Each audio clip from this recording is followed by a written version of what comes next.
गुरुरेव परं ब्रह्म तस्मै श्री गुरवे नमः। तस्मै श्री गुरवे नमः। नीलाम्बुजश्यामलकोमलाङ्गं सीता समारोपितवामभागम् पाणौ महासायकचारुचापम् नमामि रामं रघुवंशनाथम्। नमामि रामं रघुवंशनाथम्। अतुलितबलधामं हेमशैलाभदेहम् दनुजवनकृशानुं ज्ञानिनामग्रगण्यम् सकलगुणनिधानं वानराणामधीशं रघुपतिप्रियभक्तं वातजातं नमामि। रघुपतिप्रियभक्तं वातजातं नमामि।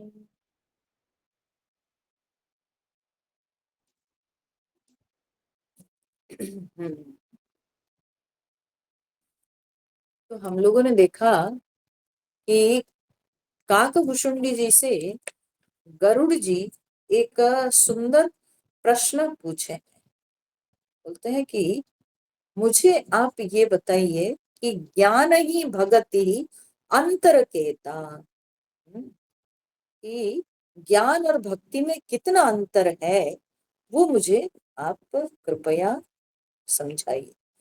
और उनके इस प्रश्न का उत्तर देकर वे बड़े बहुत ही एक मतलब अद्भुत शैली से उन्होंने कहा है कि देखो, ये जो ज्ञान, योग, वैराग्य, विज्ञान, ये सब जो है ये पुरुष है, ठीक है।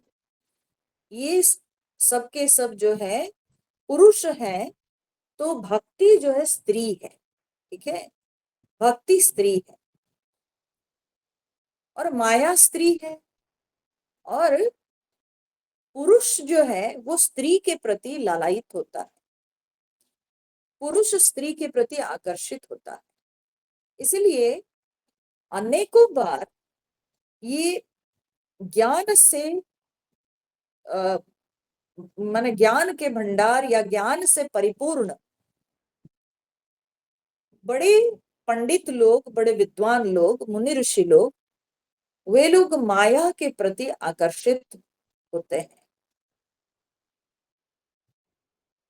परंतु जिनके अंदर भक्ति है, जो पुरुष भक्ति रस में डूबा हुआ है, तो वो कदापि माया की ओर आकर्षित नहीं होता है, क्योंकि भक्ति में इतना रस है कि वो दूसरे रस के प्रति कदापि जो है व्यक्ति को प्रेरित नहीं करती है।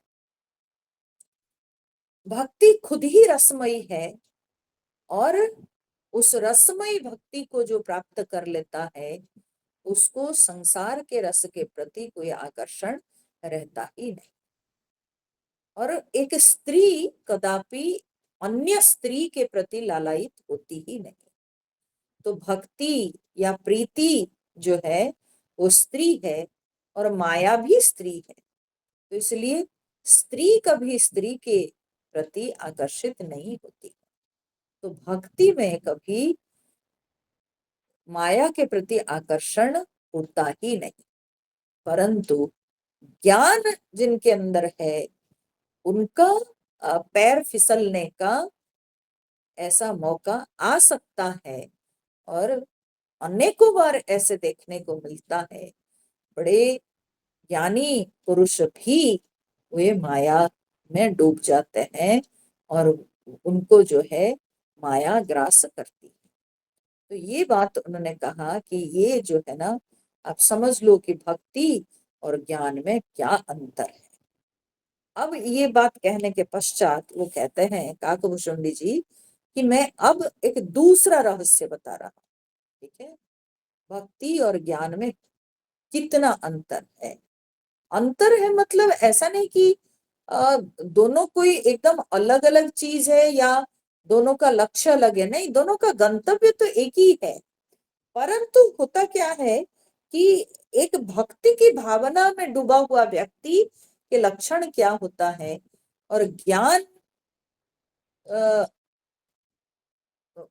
माने ज्ञानाभ्यास करता हुआ जो योगी है या साधक है, तो उसके लक्षण क्या होता है वो यहाँ पर स्पष्ट होता है।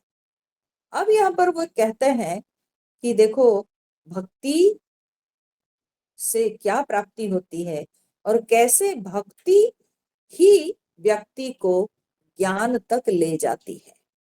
श्रीमद् भागवत महापुराण में जो है भागवत महात्म्य में आता है कि नारद जी जब घूम रहे थे तो उस समय वे पृथ्वी पर आए, पृथ्वी लोक में आए। अब पृथ्वी लोक में आकर उन्होंने देखा कहीं एक स्त्री बड़ी दुबली सी पड़ी हुई है और उसकी चारों ओर बहुत सारी स्त्रियां रो रही है, बड़ी विलाप कर रही। और उस स्त्री के पास जो है दो पुरुष, दो युवक, तरुण युवक, वे दो भी अचेत होके पड़े हुए हैं। तो फिर पता करने पर ये मालूम पड़ा कि वो जो स्त्री थी वो थी भक्ति, और वे जो दो तरुण युवक थे वे थे ज्ञान और वैराग्य। ठीक है, तो ये विचित्र घटना को देखकर नारद जी जो है समझ गए कि अभी पृथ्वी में बहुत ये कली के प्रभाव जो है आ रहा है, तो इस कारण से जो है लोगों के अंदर इतना ज्यादा विषयों के भोगों के प्रति आकर्षण हो गया है, जिस कारण से लोगों के मन में ना भक्ति है, ना ज्ञान है, ना वैराग्य है, कुछ नहीं। तो बाद में नारद जी अपने प्रयास से उन्होंने भक्ति को जो है भागवत के द्वारा उन्होंने भक्ति का प्रचार किया। तो तब जो है जब भक्ति का प्रचार हुआ और धीरे धीरे जो है इस भागवत ग्रंथ के कारण, भागवत कथा के कारण, भागवत में ज्ञान भी है, वैराग्य भी है, भक्ति भी है। और उसी कथा में ये कहा जाता है कि भक्ति के ये दो पुत्र हैं, ज्ञान और वैराग्य। जहाँ भक्ति रहती है वहां पुत्र रूप से ये ज्ञान और वैराग्य ये दोनों आते हैं। ठीक है, तो इसलिए भक्ति शुरुआत है। भक्ति व्यक्ति को जो है आध्यात्मिक मार्ग में बहुत मधुर भाव के साथ आध्यात्मिक मार्ग की ओर प्रेरित करती है। और जब व्यक्ति भक्ति की सहायता लेकर आध्यात्मिक मार्ग में प्रवेश करता है, तब धीरे धीरे उस भक्ति की प्रेरणा से या भक्ति भाव को पकड़कर धीरे धीरे व्यक्ति अपनी साधना में आगे बढ़ता है, तो उसको अंत में ज्ञान और वैराग्य की प्राप्ति भी होती है। तो वो ये जो दूसरा रहस्य बता रहे हैं काकभूषुंडी जी, उस पूरी डिस्क्रिप्शन, जो पूरा वर्णन दिया गया है ना, उस वर्णन को अगर हम ध्यान से समझेंगे तो हमें पता चलेगा कि भक्ति से शुरू होकर के अंत में वो ज्ञान में जाकर के समाप्त होता है। ठीक है, सो भक्ति शुरुआत है और उसके बाद ज्ञान और वैराग्य तो सुनिश्चित है। तो चलिए किस तरह से समझाए हैं वो, कितने सुंदर जो है यहाँ पर आ,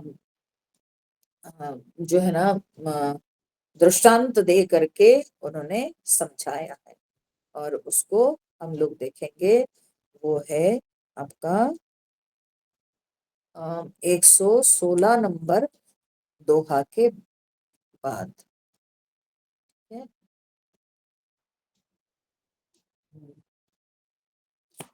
116 नंबर दोहा के बाद 116 नंबर दोहा में कहता है, और ज्ञान भगति कर भेद सुनो सुप्रवीण।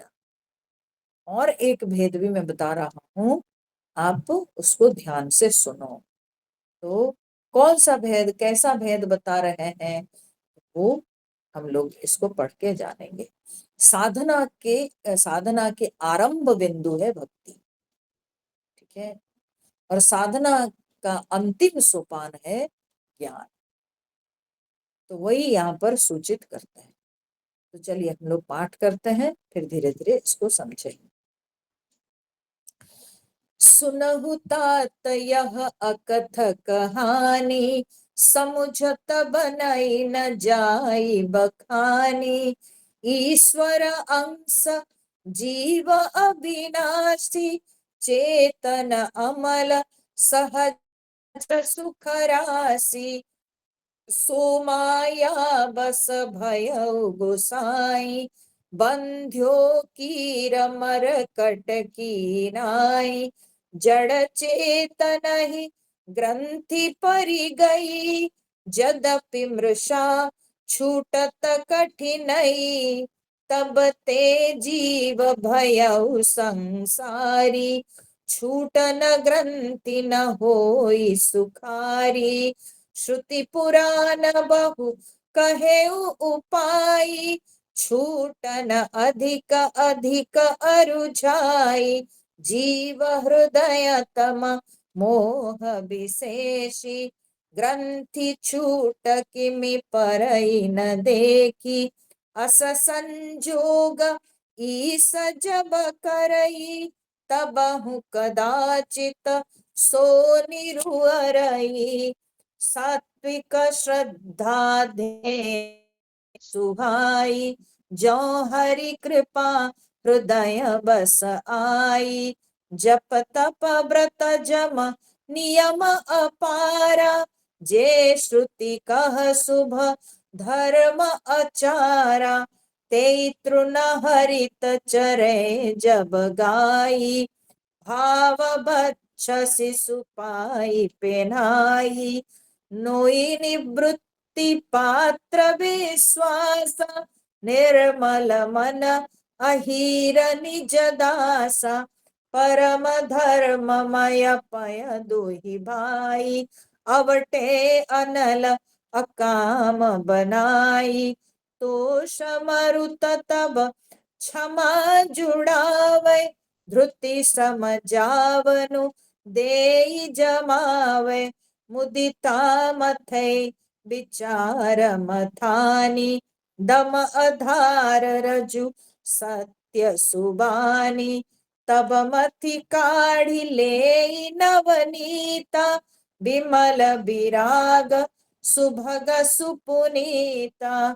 जोग अग्नि करि प्रगट तब, कर्म शुभा शुभ लाई। बुद्धि सिरावे ज्ञान घृत, ममता मल जरि जाई। तब विज्ञान रूपिणी, बुद्धि विशद घृत पाई। चित्त दिया भरि धरे दृढ़, समता दियटि बनाई। तीनी अवस्था तीनी गुण, तेहि कपास ते काढ़ी। तूल तुरीय संवारि पुनि, बाती करे सुगाड़ी। एहि विधि ले से दीप, तेज राशि विज्ञानमय। जात ही जासु समीप, जरहि मदादिक सलभ सब। बहुत इसमें एकदम जो है तरह तरह के उन्होंने दृष्टांत दिए। तो कहते हैं सुनहु तात यह अकथ कहानी। हे तात, काकभूषुंडी जी कह रहे हैं कि ये जो है ना अकथनीय कहानी को आप ध्यान से सुनो। अकथनीय माने वर्णन करना बड़ा कठिन है। इसको ध्यान से सुनो, तब पकड़ पाओगे। समुझत बनई न जाई बखानी, ये समझ में तो आता है पर वर्णन करना कठिन होता है। ठीक है, तो कह रहे ईश्वर अंश जीव अविनाशी चेतन अमल सहज सुख राशि। बोलते हैं कि जीव जो है, जीव अंश, जीव जो है वो अंश है। किसका अंश है ना? ईश्वर का अंश है। और वो ईश्वर कैसे है? बोले वो ईश्वर अविनाशी चेतन अमल सहज सुख राशि। ठीक है, इतने सारे विशेषण है। बोले ईश्वर जो कि अविनाशी है, जिनका विनाश नहीं होता है, जो चेतन है, जो मल रहित है, जिनके अंदर किसी भी प्रकार का कोई मल दोष नहीं, और जो कि सहज है। ठीक है, और जो सुख राशि, सुख राशि मतलब सुख के जो सारे सुखों का जो भंडार है। ठीक है, तो ऐसे जो ईश्वर है, उस ईश्वर के अंश जीव, जीव जो है अंश है परमात्मा का। जीव जो है वो अंश है। जैसे समुद्र का जल है और एक गिलास में जल है, तो जल तो एक ही है, जल तत्व। ठीक है, लेकिन वो समुद्र रूप से विराट भाव है जल का, और उसी जल का ही समान उसमें स्वभाव है, समान तत्व है, लेकिन इसका जो है रूप छोटा है, ये अंश है। गिलास के अंदर जो जल है ये छोटा है, ये कम है। ठीक है, तो इसलिए ये जो है एक अंश माना जाता है। मुझे जस्ट एक दीजिए टाइम।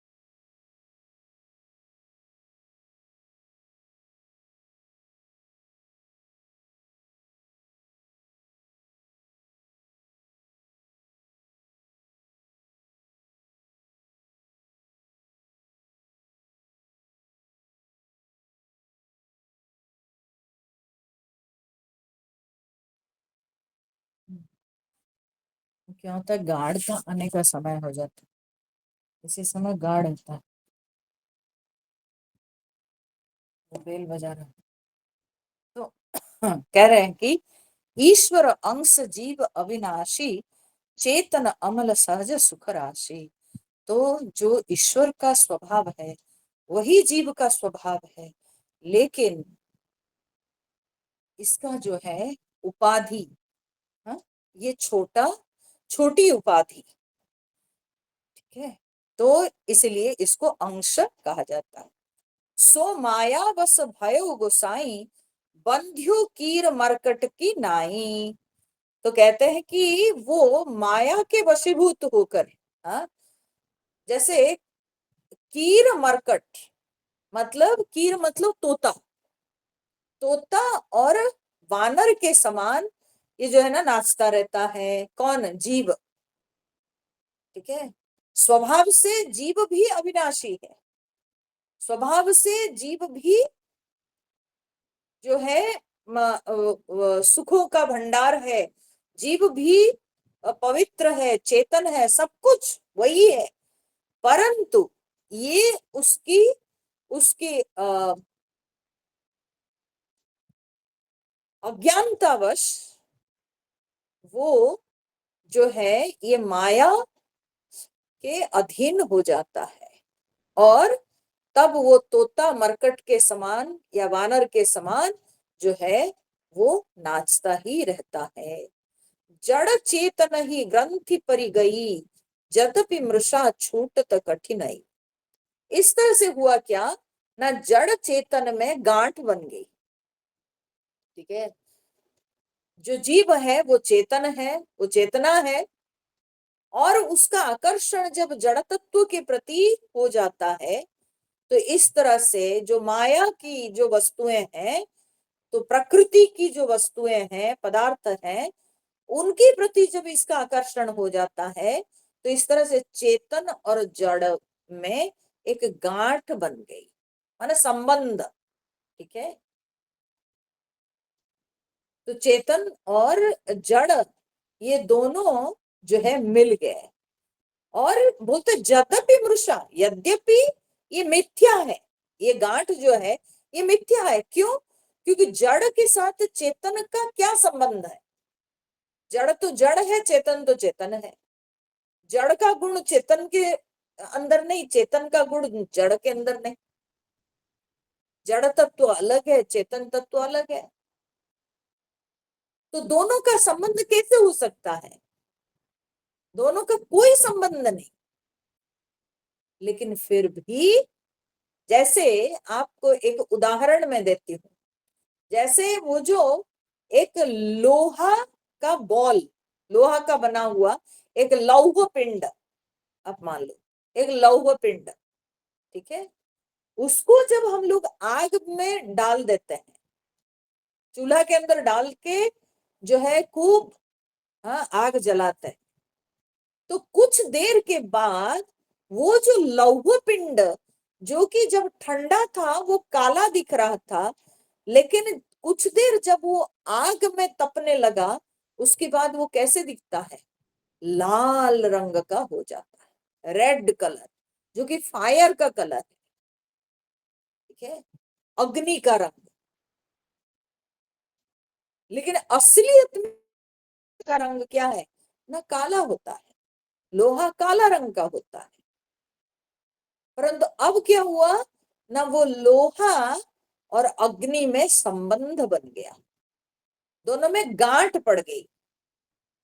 परंतु क्या सचमुच में अग्नि तत्व और लौह पिंड, इन दोनों में कोई संबंध है? दोनों में कोई तालमेल है? कोई तालमेल नहीं। ठीक है, लौह पिंड का स्वरूप अलग है, और जो अग्नि है उसका स्वरूप अलग है। लेकिन फिर भी एक दूसरे के संस्पर्श में जब आते हैं, तब दोनों में गांठ पड़ गई, दोनों में संबंध बन गया।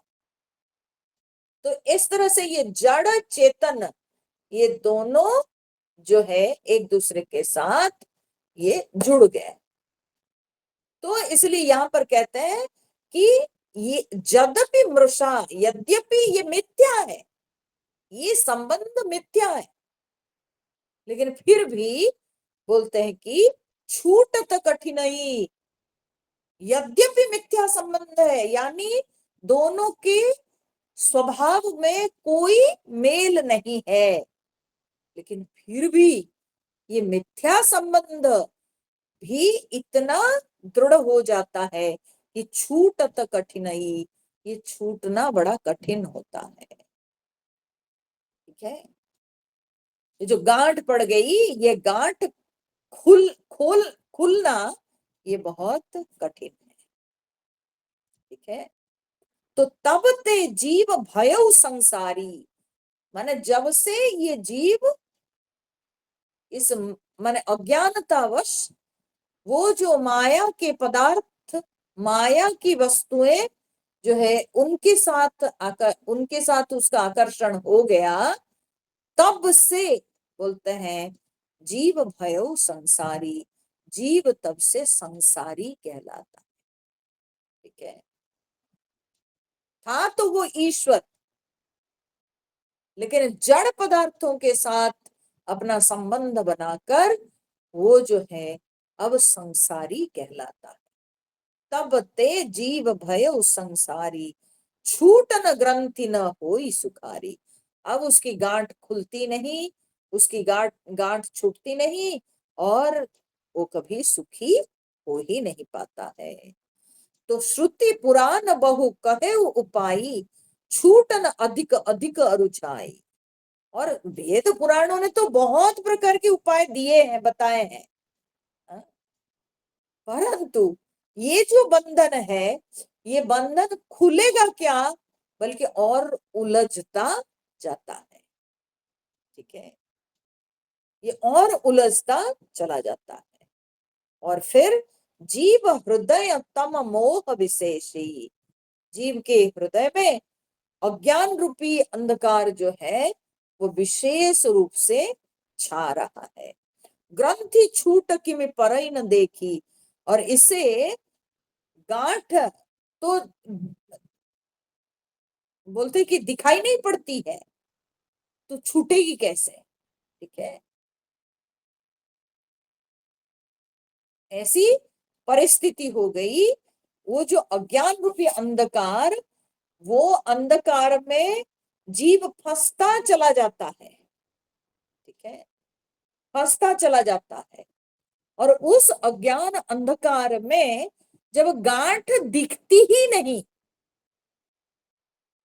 उस अज्ञान अंधकार में रहकर वो ऐसे माया की वस्तुओं के साथ इस तरह से वो अ, जुड़ गया, इस तरह से उसकी तादात्म्यता हो जाती है कि दोनों में जो गांठ पड़ गई, वो गांठ अज्ञान अंधकार के कारण दिखती ही नहीं। जब दिखती ही नहीं तो फिर छूटेगा कैसे। ठीक है, तो अस संजोग ईस जब करई, तब कदाचित सो निरुअरई। तो कहते हैं कि जब कभी ईश्वर, तो यहाँ प्रश्न आता है, तो क्या कभी जीव तब मुक्त नहीं हो सकता है। हाँ, बोले होता है जीव, लेकिन जब ईश्वर कभी ऐसे संयोग उपस्थित कर देते हैं। ठीक है, माने ईश्वर की कृपा कभी हो जाती है। ऐसे कितने जन्मों में भटकते भटकते कभी भगवान की कृपा दृष्टि पड़ जाती है कोई जीव पर, और ऐसे भगवान जो है अ, अ, ऐसी परिस्थिति ले आते हैं, तो उससे क्या होता है ना, तबहु कदाचित सो निरुअरई। तो तब कदाचित माने कभी ऐसे हो जाता है कि वो गांठ छूट जाती है। माने जो जीव और प्रकृति का ये जो बंधन है, ये बंधन तब छूट जाता है। और क्योंकि भगवत कृपा उस पर हुई है, इसीलिए उसकी गांठ छूट गई, अर्थात उसको माया की वस्तु की ओर जो आकर्षण था, वो आकर्षण खत्म हो जाता है। ये केवल ईश्वरी कृपा। कई बार लोग हम लोगों से भी पूछते हैं। ठीक है, बड़े बड़े साधु महात्मा की तो बात दूसरी है, हम जैसे भी साधारण साधकों को लोग पूछते हैं कि आप कैसे घर द्वार छोड़े, तो हमारा उत्तर केवल यही होता है कि हमने छोड़ा नहीं, ईश्वर ने हमको छुड़ा दिया। हमने नहीं छोड़ा, क्योंकि अगर ये हमारा पुरुषार्थ हम मानेंगे कि हमने छोड़ दिया, तो हम कभी छोड़ते नहीं। कोई अपना परिवार क्यों छोड़ेगा बताइए। परिवार का आकर्षण कुछ कम थोड़ी है। हाँ? माता पिता का प्यार, घर परिवार में सबका जो प्यार है, तो उसको छोड़ेगा क्यों व्यक्ति। तो हमारा उत्तर हमेशा यही होता है कि अगर छोड़ने की बात होगी, तो तब तो हम कभी नहीं छोड़ते, बल्कि ईश्वर ने हमें छुड़ा दिया। तो ये भगवान की प्रेरणा, ये भगवान की कृपा, जिससे भगवान जीव को ये संसार के आकर्षण से मुक्त कर देते हैं। तो जब एक बार ईश्वरी कृपा हो जाती है, फिर तो उसके बाद उस जीव का जो जो वो पतन की ओर जा रहा था, अब वो जहां तक गिरा था, अब वहां से धीरे धीरे उसका जो है उसकी प्रगति होने लगती है, उसकी उन्नति होती है। तब वो साधना के मार्ग में वो धीरे धीरे ऊपर उठता है। तो क्या होता है फिर, क्योंकि भगवान की कृपा तो हो ही गई है उस पर, हाँ, इसीलिए उसके अंदर अब विषयों के प्रति आकर्षण रहा नहीं। और फिर उसके बाद नेक्स्ट स्टेप क्या होता है ना, सात्विक श्रद्धा धेनु सुहाई। अब इसके बाद बड़ा सुंदर डिस्क्रिप्शन गोस्वामी तुलसीदास जी देते हैं कि काकभूषुंडी जी कह रहे हैं कि भगवान की कृपा से, हरि कृपा से, जो हरि कृपा हृदय बस आई, हाँ? श्री हरि कृपा से बोलते सात्विक श्रद्धा धेनु स्वाय। अगर हम मान लेते हैं कि सात्विकी श्रद्धा रूपी हाँ, सुंदर गाय जाकर के कहा बसी ना, हृदय बस आई, हृदय रूपी घर में आकर बस जाए। हाँ? अब यहां से वे हर एक भाव के लिए एक कोई वो दृष्टांत देते हैं, ठीक है, और उस दृष्टांत से आपको सिद्धांत निकालना। तो कहते हैं मान लो कि सात्विक श्रद्धा रूपी सुंदर गाय वो अगर हृदय रूपी घर में आकर बस जाए, मतलब अगर श्रद्धा व्यक्ति के हृदय में उमड़े, ठीक है, तो फिर क्या होगा उसके बाद। और ये सब हो रहा है हरि कृपा से, भगवत कृपा से। तो बोलते जप तप व्रत जम नियम अपारा, जे श्रुति कह शुभ धर्म आचारा। बोलते कि ये जो अनगिनत अपार अनगिनत असंख्य जप तप व्रत यम नियम, ये जितने सब हाँ सारे शुभ धर्म और आचार, ये सब जितने सब श्रुतियों ने बताई है, जय श्रुति कह शुभ धर्म आचारा, माने सारे वेदों में ये जो सब वर्णन है, फिर क्या होता है, बोले ते तृण हरित चरे जब गाई। हाँ? उन्हीं माने ते माने उन्हीं, हाँ, ये सारे जो धर्माचार रूपी ये हरे तृण, हरित तृण माने हरे घास, इन सबको जब वो गाय चरे, चरे जब गाई, समझ रहे हैं?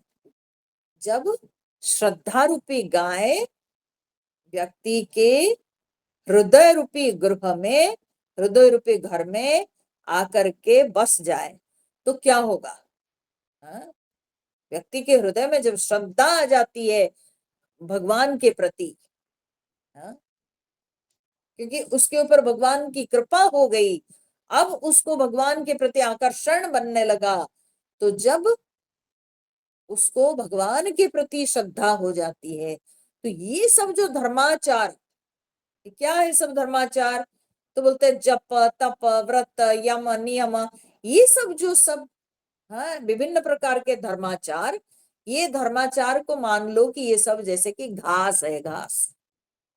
और ये धर्माचार रूपी घास को वो गाय, ठीक है, वो कौन सी गाय ना, श्रद्धा रूपी गाय, वो क्या करेगी ना, ये धर्माचार रूपी घास को सब खा जाती है, ठीक है, चढ़ जाती है पूरा। अर्थ क्या हुआ, जब भगवान के प्रति श्रद्धा, श्रद्धा माने भक्ति यहाँ पर, ठीक है, भगवान के प्रति जब भक्ति जागृत होती है, तब ये यम नियम आसन प्राणायाम जप तप उपवास है व्रत, ये सब और जरूरत होती ही नहीं। केवल प्रेम ही प्रेम, भगवान के प्रति प्रेम ही प्रेम चाहिए, उसके लिए ये सब अभ्यास की आवश्यकता नहीं। ये सारे धर्माचार रूपी ये जो सब अभ्यास है, ये सब घास के समान है। और वो गाय जो है ये सब घास रूपी धर्माचार को खा जाती। ठीक है। जब व्यक्ति के हृदय में भगवान के प्रति श्रद्धा, भगवान के प्रति प्रेम जब जागृत होता है, तो तब उसके अंदर और ये जप तप व्रत नियम ये सब नहीं रहता है। ये सबको वो भाव रूपी श्रद्धा रूपी गाय खा जाती। फिर भाव बच्छ शिशु पाई पहनाई। उसके बाद क्या है, बोलते हैं कि हमको तो उस गाय तो चर गई हमको, लेकिन गाय से तो जो अमृत है, जो दूध दुग्ध रूपी अमृत, वो हमको चाहिए। तो बोलते हैं जरूर, वो कैसे मिलेगा? बोले भाव बच्छ। ठीक है, वो भाव रूपी बछड़ा, वत्स माने बछड़ा। तो भाव रूपी कौन सा भाव? हम्म, बोले आस्तिक्य बुद्धि, आस्तिक भाव। ठीक है, आस्तिक भाव, ईश्वर है, ईश्वर के ऊपर विश्वास। ठीक है, ईश्वर के अस्तित्व को मानना, क्योंकि ऑलरेडी उसके हृदय में सात्विक श्रद्धा जागृत हो गई है। तो अब उसके हृदय में जो है दृढ़ भाव उत्पन्न होता है, आस्तिक भाव, यानी ईश्वर है। ठीक है, तो वो भाव रूपी जो छोटा शिशु वत्स, ठीक है, छोटा बछड़ा, तो उसको पाकर गाय क्या होगी ना, गाय जो है पहनाती है। ठीक है, गाय के थन में दूध आ जाता है बछड़ा को पाकर। और कौन सा बछड़ा? कौन ना, भाव रूपी बछड़ा। फिर क्या करना है? गाय में तो दूध आ गया, तो देखिए शुरुआत कहां से हुई ना, हरि कृपा से व्यक्ति के हृदय में भगवान भक्ति देते हैं, श्रद्धा देते हैं, और वो श्रद्धा से धर्माचार रूपी ये जो सब जप तप योग यम नियम ये सब घास के समान है। वो जो भगवान हृदय में प्रेम देते हैं, वो प्रेम के कारण वो प्रेम रूपी गाय ये सबको खा के खत्म कर देती है, घास के समान ये सबको खा जाती है। ठीक है, और उस व्यक्ति के जीवन में दौड़ भाग, ये करो रे वो करो रे, ये उपवास वो व्रत वो सब नहीं रह जाता है। ठीक है,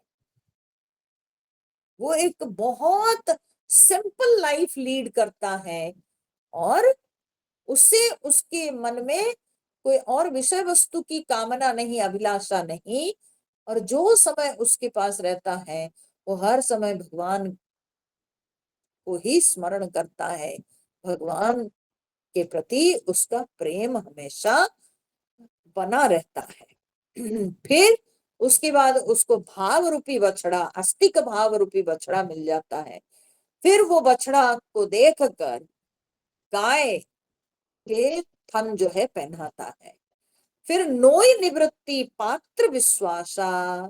ठीक है, तो कहते हैं नोई मतलब क्या होता है ना, निवृत्ति रूपी नोई। ठीक है, नोई होता है गाय के जो पिछले जो पैर होते हैं ना, उनको बांधा जाता है कि वो लात ना मार दे। ठीक है, वो जो रस्सी होती है जो पिछला दो पैर को बांधा जाता है, तो उसको नोई कहते हैं। ठीक है, तो कहते हैं नोई निवृत्ति। हाँ, तो निवृत्ति माने सांसारिक वस्तु विषय, ये जो प्रपंच जगत है, इससे इसके प्रति आकर्षण नहीं रखना, इससे जो है मन को हटा लेना, वो है निवृत्ति। तो वो निवृत्ति रूपी नोई, हाँ, वो गाय के पिछले दो पैरों को नोई से बांधा जाता है, जिससे कि गाय लात न मारे। ठीक है, तो उसी प्रकार से ये जो सात्विक की श्रद्धा है, ये श्रद्धा में ये श्रद्धा रूपी गाय के जो दो पिछले, हाँ, पैर, उनको बांधा जाता है किससे ना, निवृत्ति रूपी नोई। ठीक है, निवृत्ति रूपी नोई से उसको बांधा जाता है। और फिर बोलते हैं पात्र विश्वासा। और कौन सा पात्र होता है जिसमें दूध दुआ जाता है? तो बोले विश्वास रूपी बर्तन। ठीक है, विश्वास रूपी बर्तन में दूध को दुहा जाएगा। फिर उसमें जो है निर्मल मन अहीर निज दासा। और जो निष्पाप मन है, निर्मल पवित्र मन जो है, वो स्वयं, वो क्या, कौन है ना, वो अहीर है, दूहने वाला। वो अहीर है। जो गाय दूहता है उसको कहता है अहीर। ठीक है, तो वो निज दासा, वो अपना दास, माने भगवान का वो भक्त। ठीक है, वो भगवान का भक्त है, जो कि वो गाय को दुहने वाला, जो गाय को जो है गाय से जो दूध प्राप्त करने वाला, वो ग्वाला या अहीर, जो भी बोले। ठीक है, फिर परम धर्ममय पय दुही भाई। और फिर बोलते हैं भाई, इस प्रकार से परम धर्ममय पय दुही। और उससे दूध क्या मिलता है उसको? बोलते दूध मिलता है धर्ममय पय।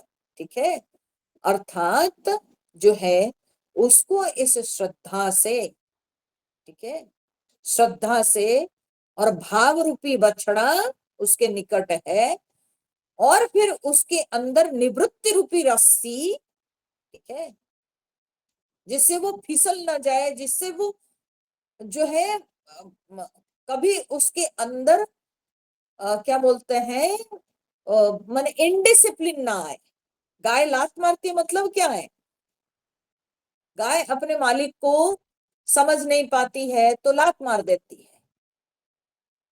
तो उसी प्रकार से व्यक्ति की श्रद्धा डिरेल ना हो जाए, तो इसलिए निवृत्ति रूपी रस्सी। हाँ, तो निवृत्ति रूपी रस्सी, और पात्र जो है विश्वास रूपी पात्र में जो दूध मिलता है, वो दूध कैसा ना, परम धर्ममय पय। ठीक है, परम धर्ममय दूध उसको मिल जाता है। ठीक है, तो यहाँ पर परम धर्म क्या होता है? परम धर्म मतलब भागवत धर्म। ठीक है ना, परम धर्म, क्योंकि ऊपर तो कहा गया जप तप व्रत यम नियम, ये सब जो धर्माचार है, ये सब घास के समान है, उसको गाय खा जाती है। ठीक है, तो फिर यहाँ पर दूध कैसे धर्ममय दूध हो गया? तो धर्ममय यहाँ पर भागवत धर्म। ठीक है, भागवत धर्म। भागवत धर्म क्या होता है ना, सब में भगवान को देखना, सब कुछ भगवान का है। कर्म में भगवान है, फल में भगवान है, पदार्थ में भगवान है, क्रिया में भगवान है, सर्वत्र भगवान। ये है भागवत धर्म। ठीक है, तो वो परम धर्ममय पय, वो दूध जो है, वो धर्ममय दूध को दूह के लाता है वो अहीर। फिर अवटे अनल अकाम बनाई, फिर उस दूध को वो औंटता है। ठीक है, अवटे अनल, आग में वो औंटता है। लेकिन वो अनल, वो आग जो है, वो किसकी आग है? तो बोलते हैं कि अकाम बनाई, माने वो निष्काम भाव रूपी वो अग्नि है। वो निष्काम भाव रूपी अग्नि में उस दूध को औंटता है। और दूध कौन सा था ना, भागवत धर्म, परम धर्ममय पय। ठीक है, सो परम धर्म रूपी जो धर्ममय दूध, और उस दूध को वो औंटता है किसमें ना, निष्काम भाव रूपी अग्नि में।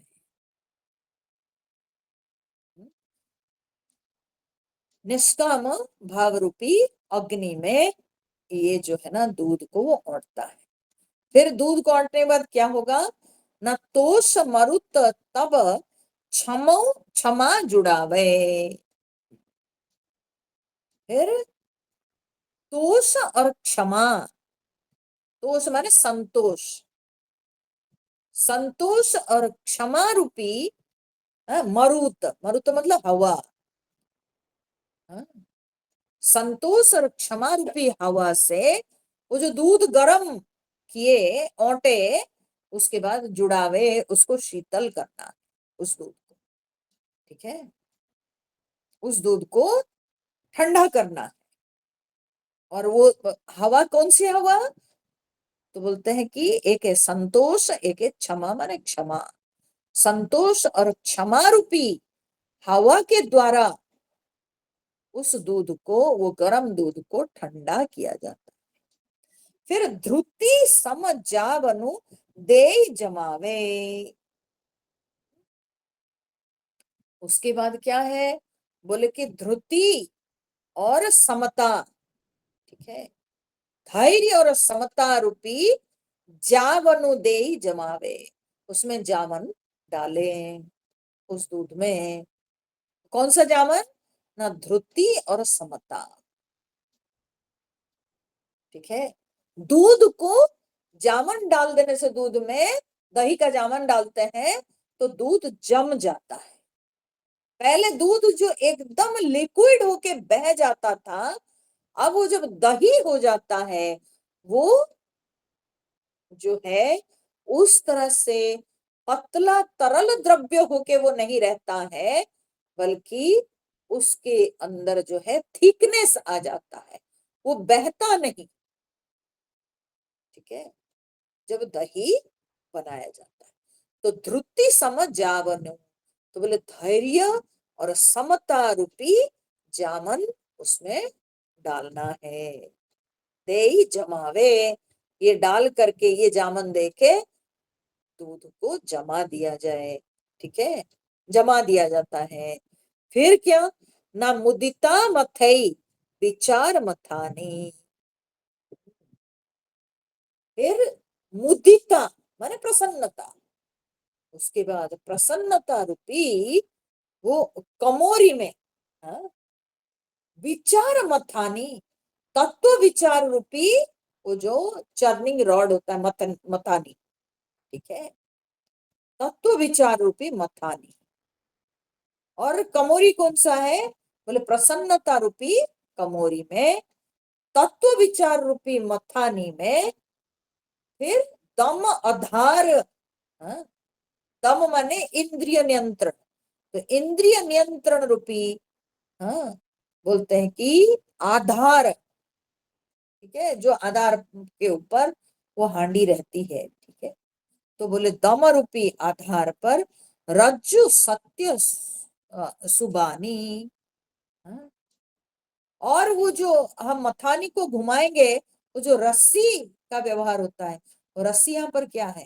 बोले सत्य सुबानी, ठीक है, सत्य और सुंदर वाणी, हाँ, मीठी वाणी, मीठा वचन रूपी रज्जू माने रस्सी, ठीक है, ये रस्सी के द्वारा सत्य और सुंदर वाणी रूपी ये रस्सी लगाकर फिर क्या करें? न तप मथी काढ़ी ले नवनीता।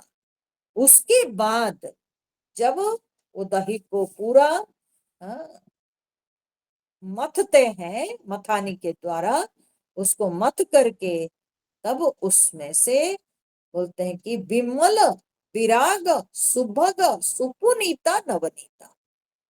नवनीत मतलब क्या है? न मक्खन, हाँ, वो दही को जब मथते हैं तो उससे मक्खन निकलता है, और उसमें से वो जो पवित्र जो मक्खन निकलता है, वो कैसा मक्खन? बोलते हैं कि वो विमल विराग सुभग सुपुनीता, बड़ा निर्मल, बड़ा पवित्र, सुंदर, और जो है अत्यंत शुद्ध, ऐसे, हाँ, मक्खन उसमें से निकाल रखे। फिर जोग अग्नि करी प्रगट तब कर्म शुभा शुभ लाई। उसके बाद वो जो मक्खन निकला, उस मक्खन को योग रूपी अग्नि प्रकट करके, ठीक है, योगाग्नि प्रज्वलित करके, तब कर्म शुभा शुभ लाई, शुभ अशुभ हर प्रकार के कर्म को उस अग्नि में समर्पित कर देना चाहिए। ठीक है।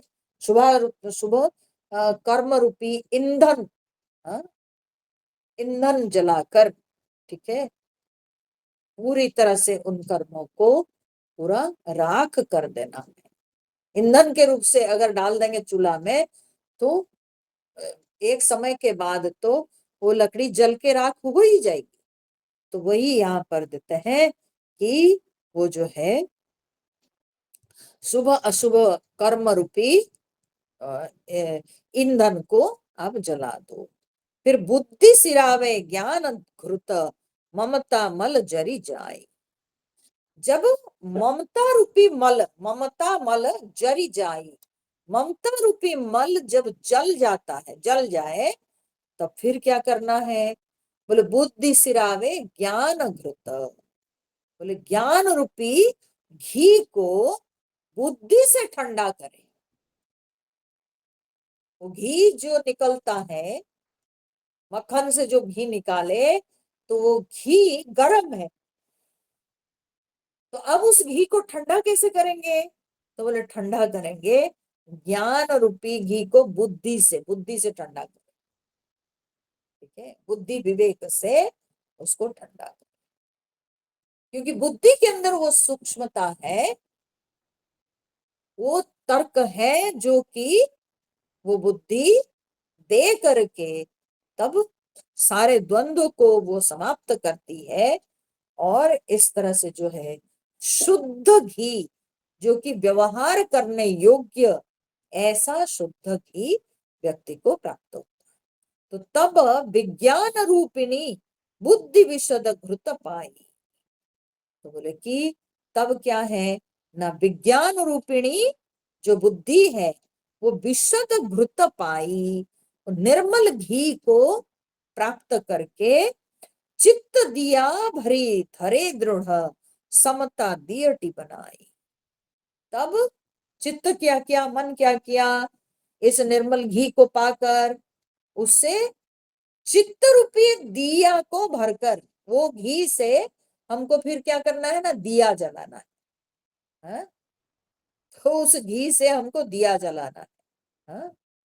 तो बोलते हैं कि वो कैसा घी है ना, ज्ञान रूपी घी है। और उस ज्ञान रूपी घी से हमको दीप प्रज्वलित करना है। तो कैसा दीप प्रज्वलित करना है? तो बोलते हैं कि उससे चित्त रूपी दिया, चित्त मतलब क्या, मन, ठीक है, सो मन रूपी दिया को भरकर उससे क्या है ना, बोलते समता दियटी बनाई। समता की दीवट, दीवट मतलब क्या जानते हैं? वो दिया का जो स्टैंड होता है। पहले जमाने में जो लोग जो है घरों में, पहले तो बिजली नहीं थी, तो लोग घरों में दिया जला के काम करते थे। तो वो दिया को जब रखते हैं तो नीचे रखेंगे तो जो है दूर तक लाइट मिलेगी नहीं, इसलिए वो दिया को रखा जाता था किसी एक दिया स्टैंड पर। वो जो दिया के स्टैंड जो होते हैं ना, उसको दीवट कहा जाता है, ठीक है। तो बोलते हैं समता की दीवट बनाकर, फिर क्या है ना, धरे दृढ़, माने उसे दृढ़ता पूर्वक उसको अपने पास रखे, ठीक है, उसको अपने पास रखे। और उसके बाद क्या है, बोले तीन ही अवस्था तीन ही गुण तही कपास ते काढ़ी। हाँ? वो किसको हमने रखा दृढ़ता पूर्वक?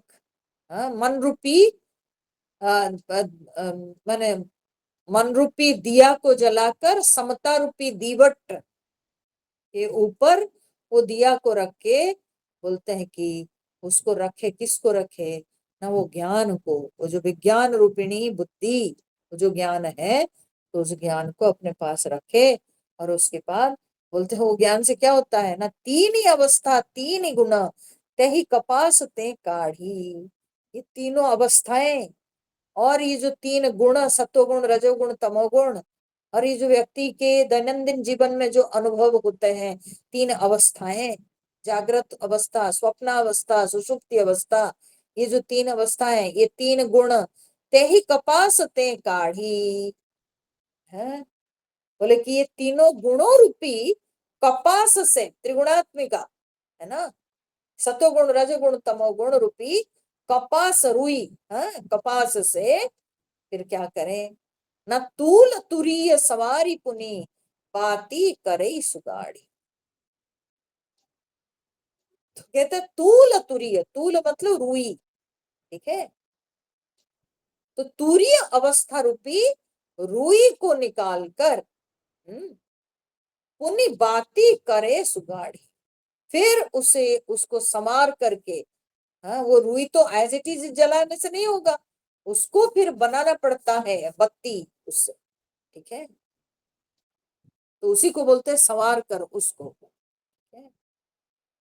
उसकी सुंदर जो है बड़ा दृढ़ पत्ती बनाए, ठीक है, और फिर यही विधि ले से दीप तेज राशि विज्ञानमय, इस प्रकार से बोलते हैं कि तेज की राशि इस विज्ञानमय दीपक को जलावे, जिसके पास जात ही जासु समीप जरहि मदादिक सलभ सब, बोले जिसके समीप जाते ही मद आदि माने अभिमान अहंकार मद, हाँ आदि ये जो सब पतंगे हैं वो जल जाए, क्योंकि अग्नि के संस्पर्श में जब पतंग आते हैं तो वे सब जल के राख हो जाते हैं।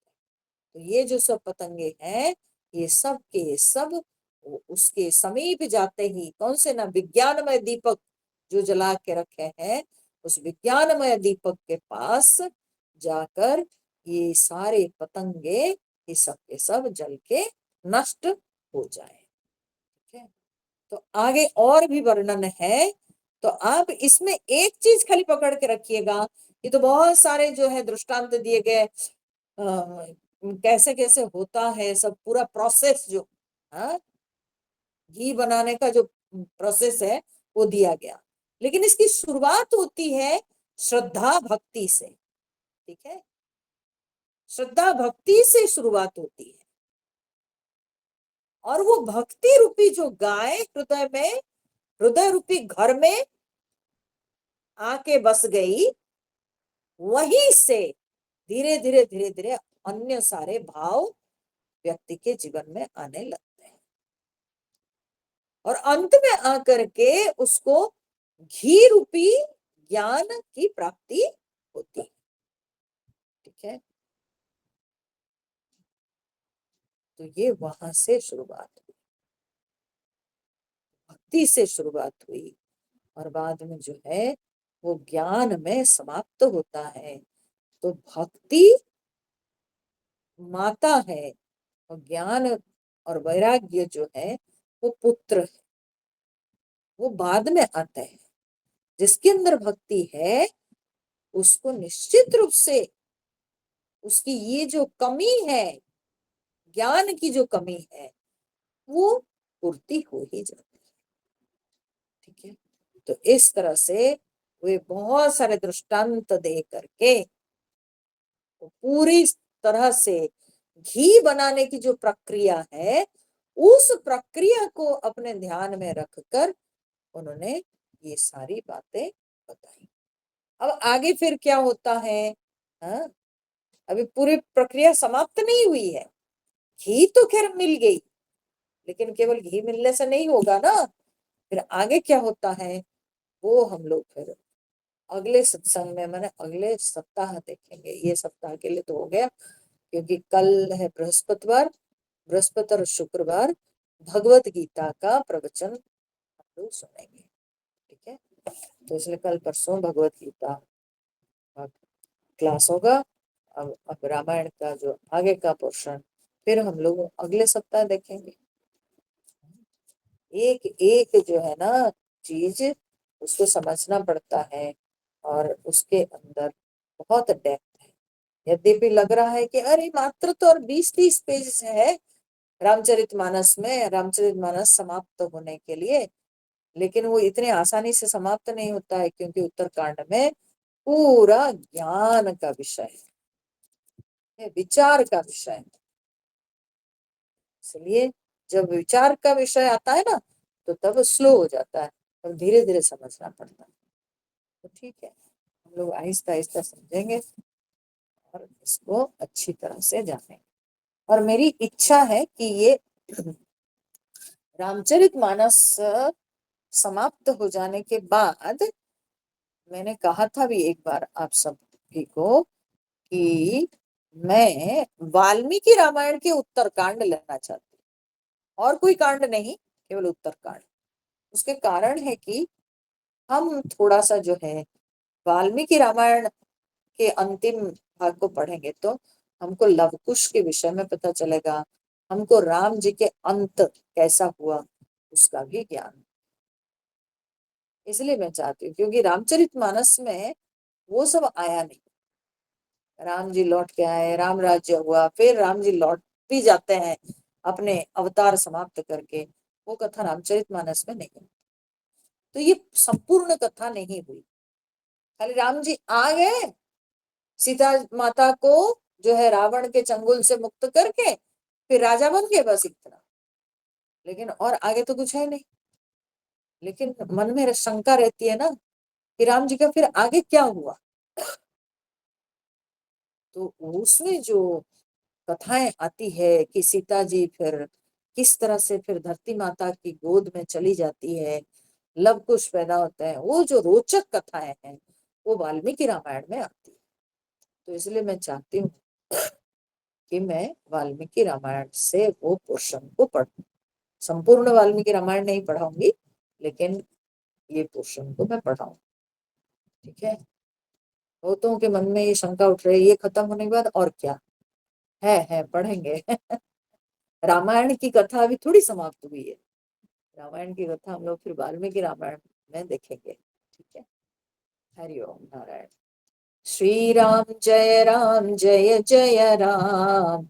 श्री राम जय जय राम। श्री राम जय जय राम। श्री राम जय जय राम। श्री राम जय जय राम। श्री राम जय जय राम। श्री राम जय जय राम। श्री राम जय जय राम। जय सीताराम, जय हनुमान। बोलिए सियावर रामचंद्र भगवान की जय। पवन सुत हनुमान की जय। उमापति महादेव की जय। बोलो भाई सब संतन की जय। ओम पूर्णमदः पूर्णमिदं पूर्णात् पूर्णमुदच्यते पूर्णस्य पूर्णमादाय पूर्णमेवावशिष्यते। ओम शांति शांति शांति। हरिः ओम। श्री गुरुभ्यो नमः। हरिः ओम।